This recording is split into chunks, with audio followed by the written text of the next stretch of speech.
Елиезер. За патот. За вистината. За животот.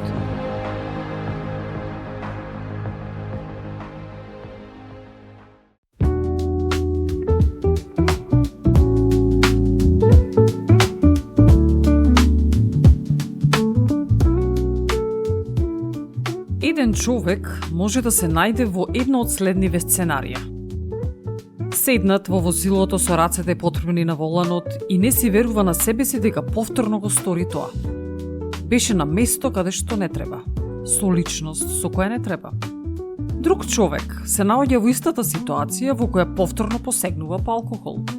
Трет човек се наоѓа во ситуација во која повторно се прејадува, повторно го конзумира она што не треба. Четврт човек се наоѓа во состојба кога троши повеќе пари од колку што треба. И секој од нив станува свесен дека колку пати и да пробал да не го стори тоа, повторно се наоѓа во истото и го повторува истото. Изјавата нема да се повтори, како да не функционира.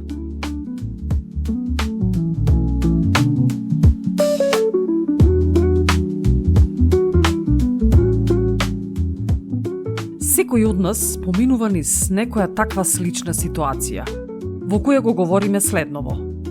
Ова е последен пат. Никогаш повторно нема да го сторам ова. Но, и при говорењето на ова, однатре знаеме дека ова не е вистина и дека не можеме да се убедиме во тоа.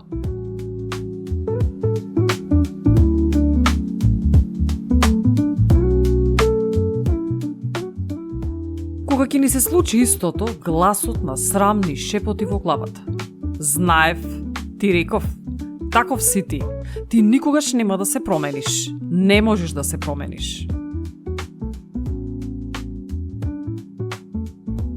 Во тој момент сме толку гневни и си ветуваме дека се ќе направиме да се промениме.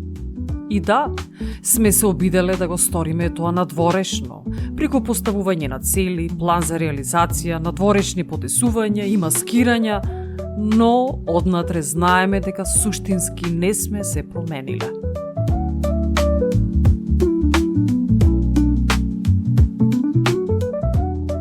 Станува збор за внатрешната приказна што се емитува постојано. И сето дека таа приказна не се промени, ситуацијата останува иста. Образецот останува ист. И сега си го поставуваме прашањето. Што да правам? Како да го променам образецот? Како да стигнам до моментот кога ќе кажам дека нештото ќе го променам и мојата внатрешност да го стори тоа?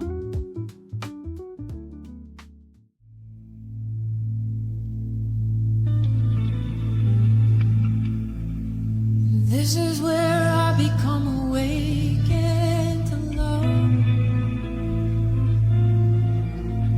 And this is where I become awakened to love. And this is where I become awakened to love. Right here in your presence.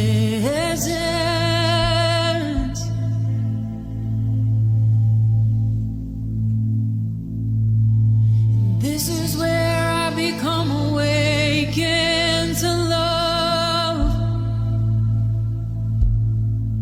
This is where I become awakened to love. This is where I become awakened to love. Right here in your presence.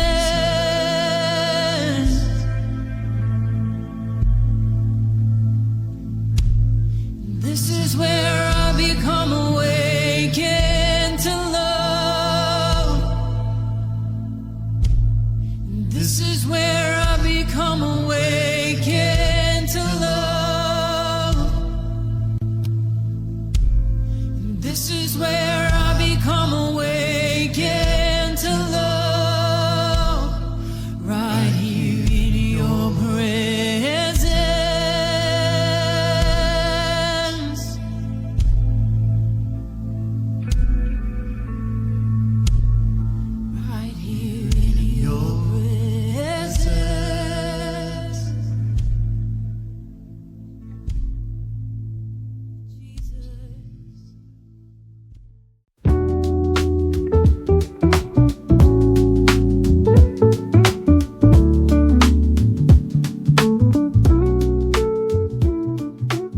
Божиот збор во книга пророк Јоел стои: Раскинете ги срцата своји, а не облеката, и обрнете се кон Господ вашиот Бог.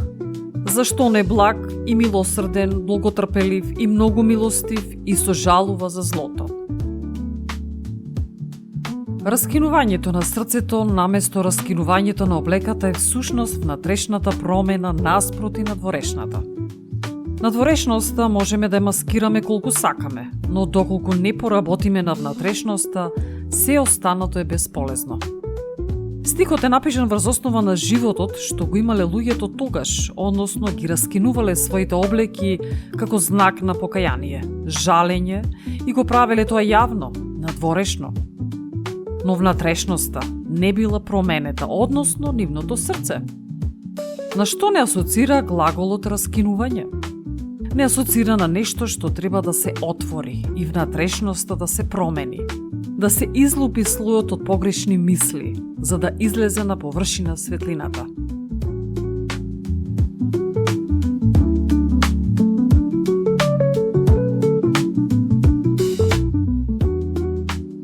Тоа е внатрешна операција. На раната и е потребно чистење, а не директно затворање и постојање можност за инфицирање, ширење на инфекцијата. Суштината на промената е во разликата помеѓу површинската промена и промена на образецот на нашиот идентитет. Повеќето од нас прават прилагодување однадвор отколку однатре. Имено, постојано реагираме на нешта, емоции, мисли и се вртиме во горе-долу истата положба. Ни изгледа дека менаџираме, но внатрешниот систем на функционирање останува недобрен. И затоа се наоѓаме во истата ситуација, повторно и повторно. Во послание до Римјаните апостол Павле го говори истото. Не знам што правам, зашто не го правам она што го сакам, туку го правам она што го мразам.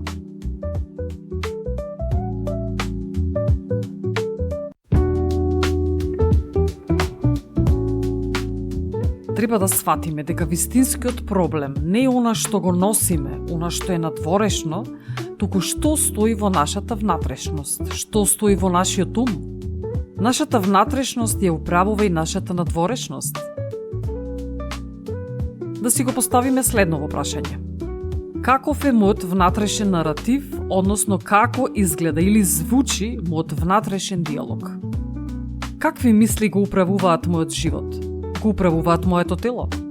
Какви мисли патуваат до мозокот кои чекаат на нивна реализација? Мозокот само реализира, а умот дава инструкции.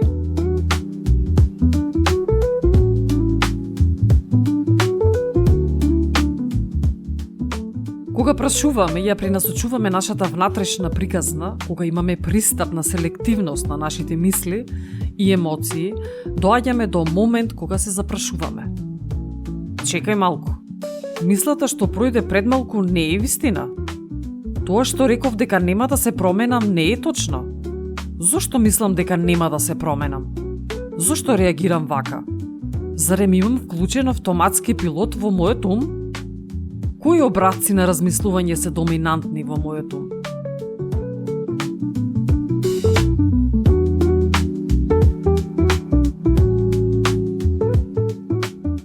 Колку и да се трудиме да правиме површински промени, а при тоа го имаме истиот мисловен образец, резултатот ќе биде ист. Нашиот мозок е паметен. Колку и да му кажуваме не е ова, не е она, тој ќе ја вклучува истата мисловна патека. Потребно да го пренасочиме нашиот мозок да мисли поинаку. Потребно да ги прекинуваме старите мисловни образци со нови информации, односно со пренасочување инсталирајќи нови. Потребно е акција во коренот на мислата, на верувањето, на внатрешниот систем што го имаме долго време. Колку подлабок корен, толку повеќе работа. Не исто да откорнеме цвеќе и дрво старо неколку години.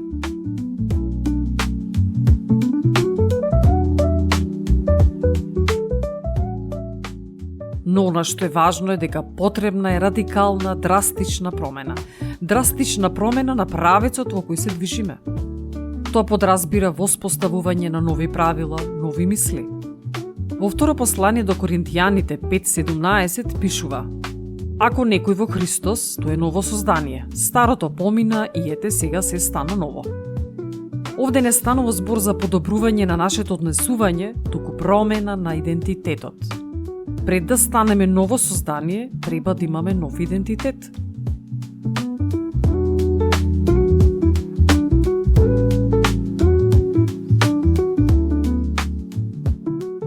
Ако веруваме дека сме безвредни и скршени, нашите умствени филтери ќе бараат докази за да го потврдат тоа. Но ако веруваме дека сме ново создание, тогаш вниманието ќе се поврзе со она што го гледаме и чувствуваме преку развој и можности. Во второ поглавие на прво послание до Коринтијаните е констатирано следново. Зашто кој го спознал умот Господов, та да го објасни, а ние имаме ум Христов. Ова констатација ни овозможува да се идентификуваме и порамниме со различен когнитивен авторитет и со тоа да избереме сигурност наместо срам, цел наместо паника, љубов наместо страв, вистина наместо пореметување.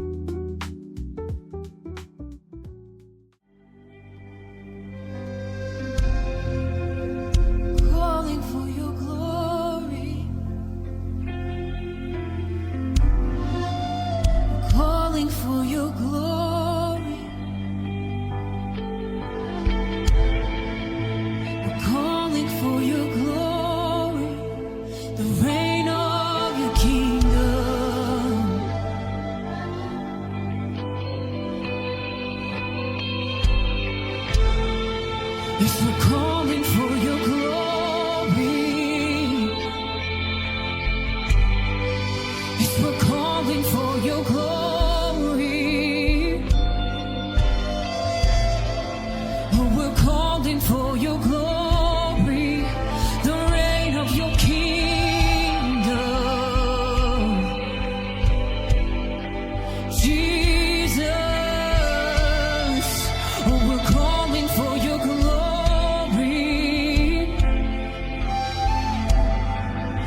We're calling for your glory. Oh, we're calling for your glory, the reign of your kingdom. Oh, the reign of your kingdom, the reign of your kingdom. Come establish yourself here. Come establish yourself.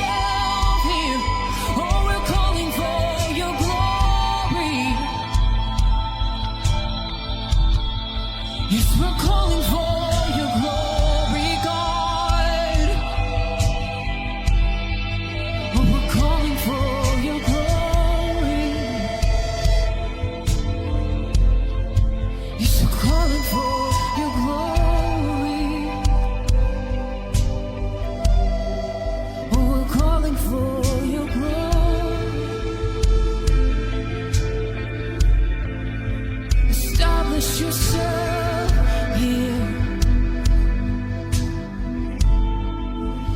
Calling for your glory.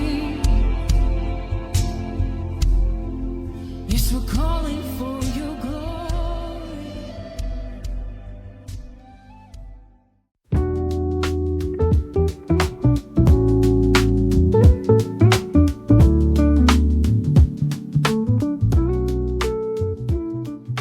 Зошто надворешните промени потврлуваат? Затоа што немаат цврста основа, цврст темел. Цврст темел имаат веќе постечките образци кои се креирани во минатото и обстојуваат долго време. Тоа е целта на ѓаволот. Напорно работи за да не убеди во лагата, за да ја прифатиме како вистина. А таа лага се врзува во нашиот мозок и мозокот дава наредби врз основа на таа лага. Мозокот не може да препознае дека тоа е лага. Тој е извршител. Умот е оној што процесира мисли.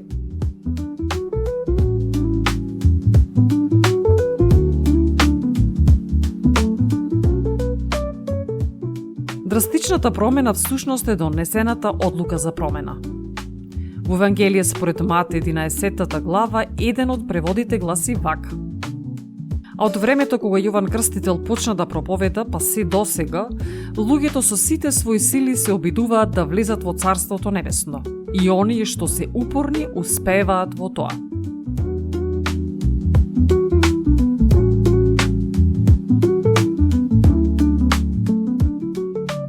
Површните правила не помагаат за целосна трансформација. Навидум изгледаат дека се полезни, но по некој време состојбата останува иста. И во послание до Колосјаните се зборува за истото. Не фаќај, не вкусувај, не допирај. Се што пропаѓа со потреба, според човечките заповеди и учења. Се ова изгледа мудрост, што се состои во самоволна побожност и понизност и во непоштедна строгост кон телото, а не во нешто честно, туку само заради задоволување на телото.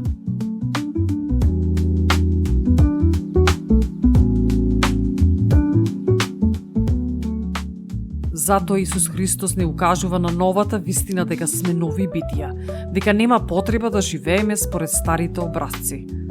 Но дали ние го имаме прифатено ова како вистина? Невронауката укажува на фактот дека повторениот образец за сопствениот идентитет ја преобликува структурата на мозокот. Сврстото држење до вистината ни овозможува нашата внатрешна архитектура да се промени. Например, како изгледа еден просечен ден на возрасен човек кој по големиот дел од денот го поминува на своето работно место? Доаѓа дома, уморен, можеби изнервиран, загрижен, и во тој момент надвиснува стариот образец на размислување. Ти никогаш нема да се промениш. Гледаш, ништо не се менува. Немаш сила за ништо. Таков си ти. Нема можност за промена. А новиот образец би гласил: дали овие мисли за мене се вистините? Дали ова состојба во склоп на вистината дека сум ново создание? Зарем не треба да ги заменам овие мисли со нови? Да, може би ситуацијата изгледа вака, може би погрешив, но ова не е мојот нов идентитет. Мојот нов идентитет гласи дека јас сум создаден за нови и убави работи. Јас сум создаден да оздравам, да се опоравам. Во мене Севишниот вградил доволно капацитет за нови убави животни искуства. Јас верувам во она што Севишниот го ставил во мене. Ја имам неговата помош. Секој ден ќе се подсетувам на ова и со тоа во мојот ум ќе градам нов и здрав образец.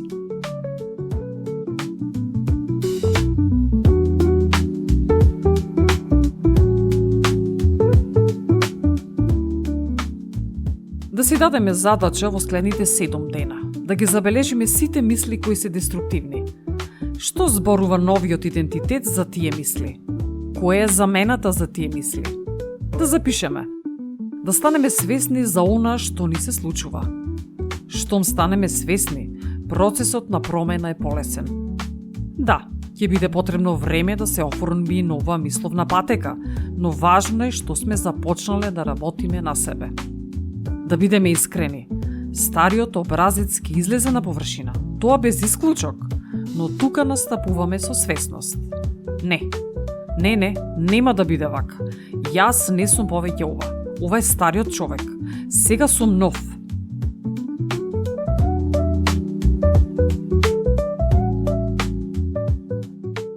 Во ова се состои обновувањето на умот. Старото и погрешно се заменува со ново и вистинито.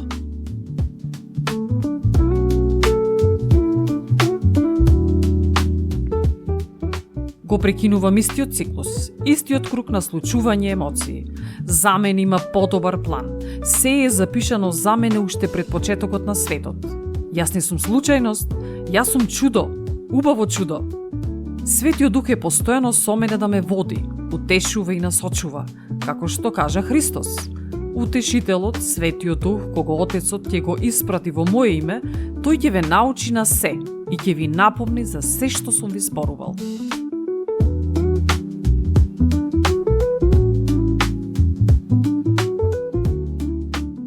Драги мои, возможно е да се промениме. Не можеме да се промениме се додека не го промениме умот. Убав ден е денес за промена, зарем не? Од некаде и некогаш мора да се почне. Зошто да не денес? Ве поздравувам и ви пренесувам радост за заедничката промена.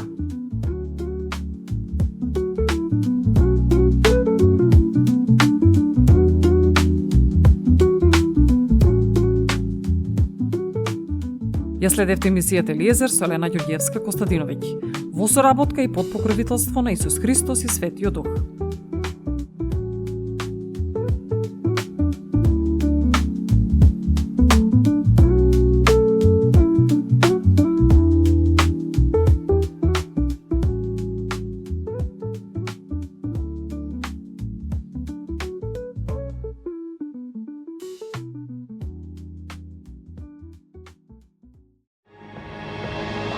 Eliezer